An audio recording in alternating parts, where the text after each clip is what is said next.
Welcome back to Drones in America by MarketScale. I'm your host, Grant Giat, and I'm thrilled today to be joined by Keely Griffith, who is the Director of Industry Education at the Association of Uncrewed Vehicle Systems International. Keely, welcome back to the program. Hi, Grant. I'm so glad to be back today. I'm thrilled to have you back. And, I actually, despite having corresponded with you and talked with you a few times, I just met you in person a few weeks ago at Exponential. It was great meeting you. And I have to say, there were I shouldn't say high expectations. Everyone was just so happy to get back together at Exponential. But I think the majority of the industry was blown out of the water by how successful it was. What all went into overseeing what, by all accounts, was a successful, finally regathering of the industry after really years, 2 years, but months and months of dealing with the pandemic? It's interesting. People ask often when we start planning for Exponential. A lot of contracts and things like that related to operations are in place for years. And then we get to sort of the education component, which, in my opinion, is one of the better parts of the program and how exciting. You're not biased, though. I'm not biased at all. But that really starts about 18 months ahead of time. So we know the direction that we're going to take the program, what the overarching theme is going to be. And then it's about recruiting individuals that we believe are true experts in the field that can help to inform what that program is going to look like. So when we started that process, and we were really excited to build on the idea of assured autonomy, which we had hosted in 2021, and really start digging into that and what that intersection with society might look like. And as we started to break that down, some central themes came about related to the intersection that takes place with government, right? The intersections that take place with different industries and even businesses, finally with individuals. So what does that look like for future mobility, and how do people interact and accept these systems? And then obviously there's sort of the technical topics when you think about intersection with design. What goes into designing a system, whether it's fully autonomous or has some automated pieces to it that generate trust and security and are safe. And then something new that we did this year, and I don't know if you were able to participate in any of it, was this intersection with data. And we know that our community relies really heavily on the systems and what they can collect. So whether it's impacting design, so you think about AI and machine learning and what goes into that, but also the data that's collected and how that helps businesses and industries make decisions. And there was a lot of traction there. So I believe you'll see that repeated in coming years. Well, it was, again, I have to say, and I'm not just saying this, it was so fun. The whole week was fun. And there were so many events that were kind of planned in conjunction. Of course, it was in Orlando. The weather was great. Yeah. And you pretty much had, I don't want to run the risk of leaving someone out, but you pretty much had everyone there, including the FAA, because the FAA Drone Symposium was put on to the end of it. So it really was a special time if you just think of how long everyone has gone without seeing each other, and to have not just the aircraft, uncrewed aircraft industry, but also the other types of uncrewed technology as well. And to have all those people in one place, hats off to AUVSI, because I think it exceeded all expectations. And, I'm already excited about what Denver next year, right? That's right. And I'm happy to go into a little bit more of that. As I said, I've already been planning that program as well, or at least the initial phases of it. Exponential 2022 was absolutely a success. The floor was exciting. If you spend a lot of time down there, booths were overflowing with people. And there's such a great opportunity to learn from those other, I say those other domains, but also those other markets. So what use cases do they have? What technologies are they implementing that's really making a big difference? And I think that's what sets Exponential apart. We represent the entire uncrewed industry. And so being able to see some of those maritime systems in action, even, I don't know if you were able to check out the demo with InRide. They had their fully autonomous truck that doesn't even have a cab, and seeing their operator, drive around the parking lot. I think that was pretty amazing. overall, we've heard that the buzz this year was even better than in 2019, which was the last time that we were at full capacity. So really pumped about 2023 in Denver. Oh, it's going to be fantastic. And like I said, I'm already looking forward to it. And of course, I'd be remiss if I didn't bring up Spot, the robot dog. Everyone loves seeing Spot and all his new moves. Yeah, Boston Dynamics is definitely making some waves with their technology, and it's exciting to see all these different organizations implement similar systems, and just the use cases are pretty endless. So I want to talk a little bit about a subject that's near and dear to my heart, of course, and that's I deal more with the aviation side of things when it comes to uncrewed technology, and that's drone deliveries. I know AUVSI has long kept their pulse, their thumb on the pulse of where drone deliveries are headed. How do you see that the American public is now being exposed to drones via drone delivery on a level in which they haven't before? How do you see that impacting the uncrewed industry in general? I mean, I think if you ask anyone within our industry, they will say that that is how operations are going to scale for this type of technology first. It's going to be in that delivery capacity. And I actually think that it helps with the general public and them accepting and seeing the need for these systems. We saw a little bit of that during COVID and when everyone was quarantined and you couldn't get out to get different deliveries or you didn't want to get out. And so you see this need. And then you even see medical deliveries with these systems. So it just generates this level of trust. But I think that there's a great opportunity for organizations to start working alongside of local governments and getting into schools and public and making sure that people are comfortable with their systems. You see examples of that with Wing being in Christiansburg. You see different organizations like DroneUp, like Amazon. They want to start working with these communities so that there is this acceptance and not an outcry related to the noise or whatever it may be, whatever the concerns may be. So. Yeah, I think it's exciting. It's very exciting. And I think that the convenience that people are experiencing from drone deliveries will trickle down to, hopefully it will somehow help form an overall more positive public perception of uncrewed technology in general. Perhaps people will hopefully become a little more trusting of whether it be air, land, or water, will become more trusting this technology, because one thing we've learned is that even through negative economic times, this technology will evolve. It will be here. Even after the worst of times, it will be here and it's here to stay. And so it's really important that we as an industry help people realize that this technology can be used for good, especially in dire times. After so many years, I was given a CLE earlier today and talking about how, and I'm sure you remember this, Keely, it was just a couple of years ago when every movie in America, at the end, the villain would come out and he'd be surrounded by drones. And it would be like drones, the evil minions. And those kinds of stories do nothing but hurt our industry, those kinds of perceptions. But now I think we're really starting to see some great things out there. And with AUVSI, one unique thing that I think about your organization, you've always focused or seen the need to examine public perception and how the public interacts with this developing technology. Do you see public perception continuing to improve in the future? Absolutely. I think it boils down to exposure. One of the first conversations that I had with Brian Wynn when I joined AUVSI, it was around technology adoption. And a lot of research will show that I believe it's seventh grade is when if an individual has been introduced to a technology by the seventh grade, then there's sort of this natural inclination to accept the technology. And so we talk about STEM and why it's important.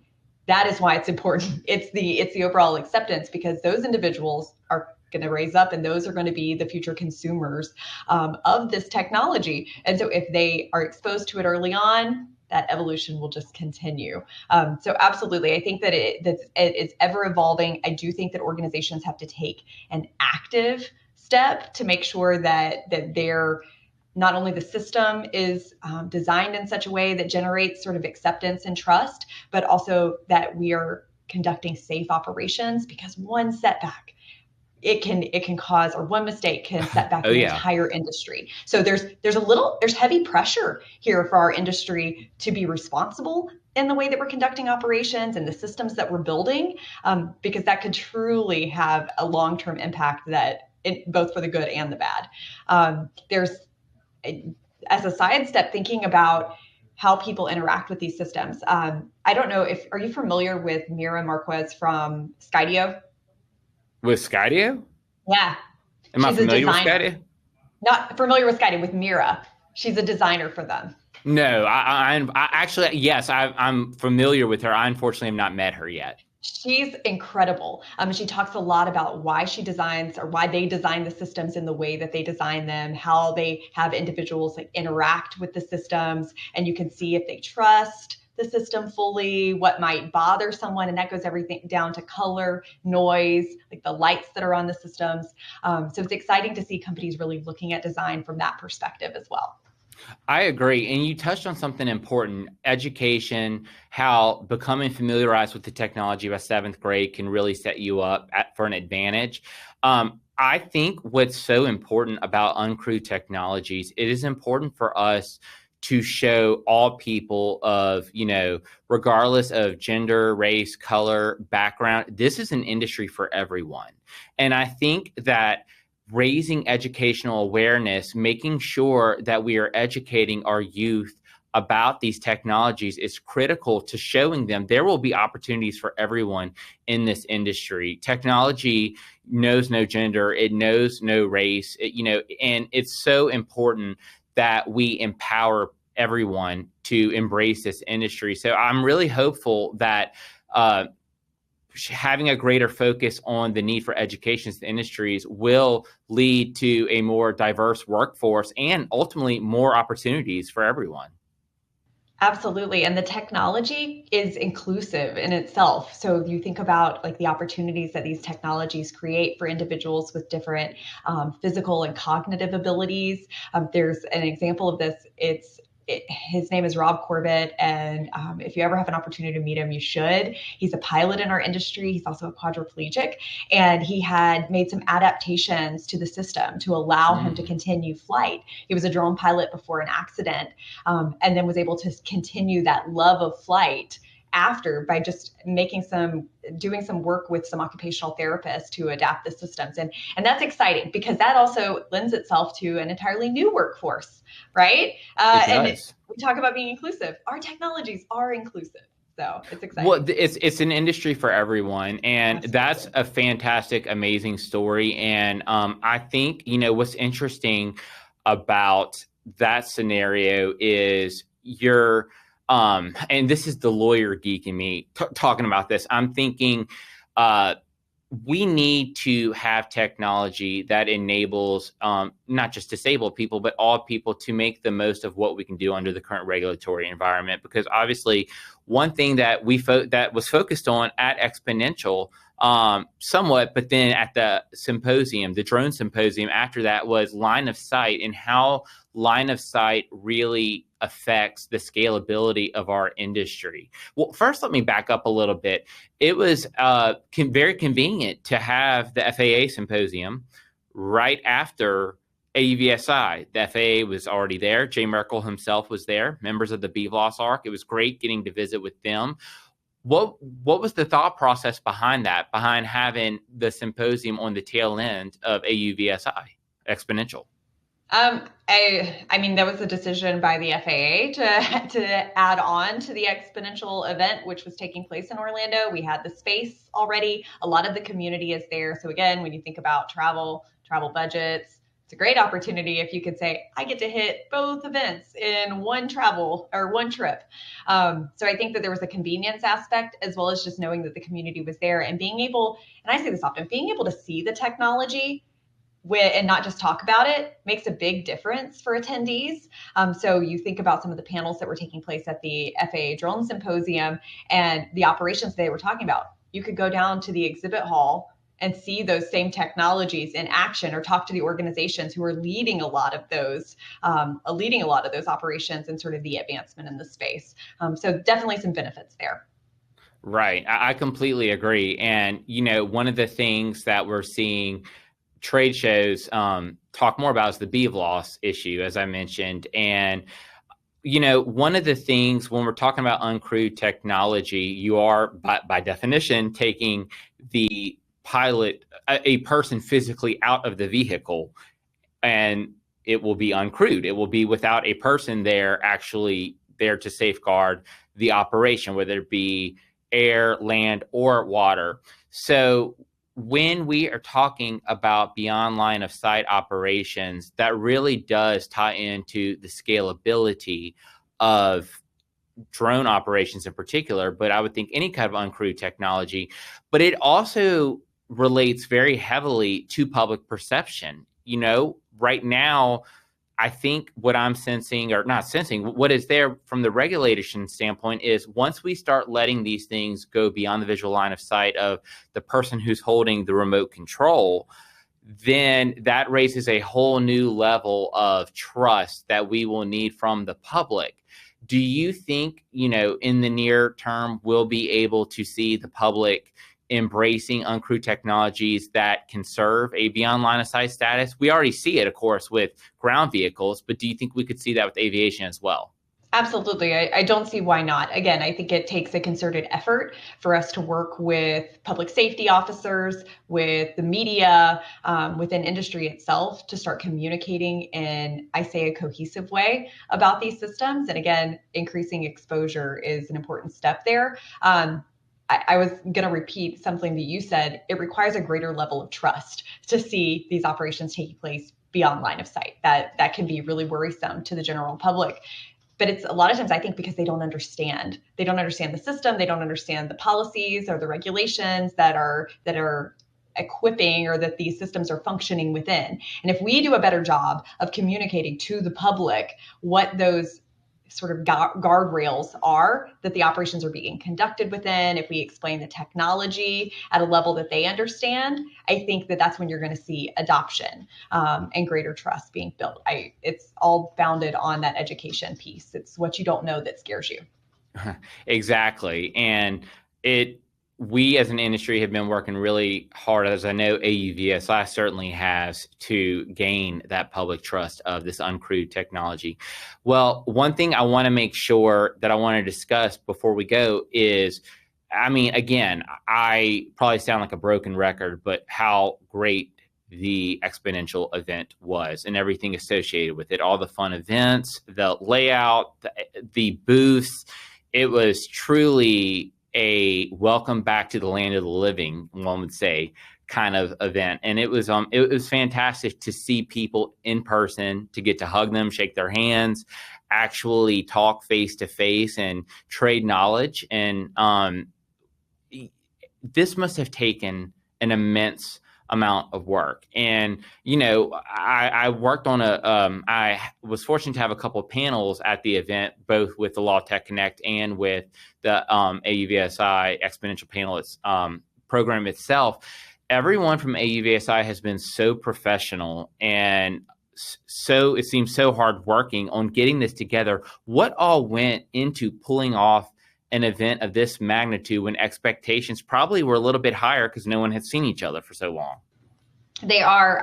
We say often about our team, we are small but mighty. We work really collaboratively sort of across the operational areas of the organization to making sure that the floor design, so think about BD, the floor design aligns with the programming that's taking place, and it all is communicated in the right way with our marketing team and our partners that help to support. We're excited to see that the organization is going to continue, or the industry as a whole is going to continue to grow. The organization will grow, but we believe that is because we have partners like yourself. We have experts that are excited to be a part of these events and help to lend their expertise. It wouldn't be successful without the community coming around and saying, yeah, we want to be there. We want to have these conversations. We want to be a part of what's next for the industry. And in alignment with that, if you'll let me, I'm happy to give you all a sneak peek into the Exponential 23 program. Please do. And I haven't given this anywhere else. So exclusive. I love those. Please do. Yeah. So for Exponential 23, you will see the call for presentations. It's going to go out on June 13th, so be on the lookout for that. It gives us a lot more time to really work and refine how we're going to build each of the breakout sessions. But the whole theme is around the blueprints for autonomy and how we as a community can really look to not only set the vision, but actually draw up plans for what this is going to take to fully operationalize and integrate these systems into society. So that collective focus, you think about blueprints, and they help to ensure that everyone that's a part of the design is working towards that same end goal. And that's really what we're going to be able to do as a part of that. There's a lot of different ways that we'll integrate that in, whether that's designing, operationalizing, integrating, and then we'll talk a little bit more about safeguarding these systems. So I'm pretty pumped about the way that program is going to shape up. That's really, really interesting and exciting. And I like the term blueprint, the blueprint of autonomy. That's really, really catchy. Whoever came up with that, kudos. That's fantastic. And when we're talking about blueprints, designs, right now in the uncrewed aviation world, I mean, there's always been attention on manufacturing of drones, but I would say that arguably is even increasing now with the increased demand for drone deliveries. We're starting to see more things happening with type certification and other types of manufacturing-based measures. With the BVLOS ARC, one of the elements of it involves manufacturing, how a drone's manufactured, and it all comes back to kinetic energy thresholds. What's the impact on a person if it falls? And I don't want to bore the audience with the details, but the point I'm making is that the manufacturer design aspect, the blueprint of this technology is coming to the forefront, I would say. We were so focused for so long on the operation itself, and we still will be. Yeah. We still will be. But now, at least with aviation, I'm starting to see an increased, renewed focus on the drone itself. Absolutely. So you think about from a designing perspective, we always talk about policies and regulations and that around sort of the constraints that they'll work within. And you think about that on an operational level. But what about the policies around data and the standards for data and the design standards and what are going to be required? I mean, it's really at that base level, and it's going to impact everything else. So it's not just the operations or the integration piece. It's at that design level. Well, Keely, I want to thank you so much for coming back. It's always a joy to have you. Everyone at AUVSI has been so professional, like I said, and I mean, you put on an amazing event. I don't think we could have asked for more. I think as an industry, we're very thankful for how everything came together. And I think all of us are looking excited to Denver. I know I sure am, and I can't wait to see all of you again. So thank you again for all your hard work for this industry and to the whole AUVSI team. Absolutely. And I hope we get to talk again before next May when Exponential takes place in Denver. So we will definitely have you back on before then to give us even more of a preview of it. And we're excited to do so. So thank you, Keely. Sounds great. Thanks. Please be sure to join us next week for the next episode of Drones in America by MarketScale.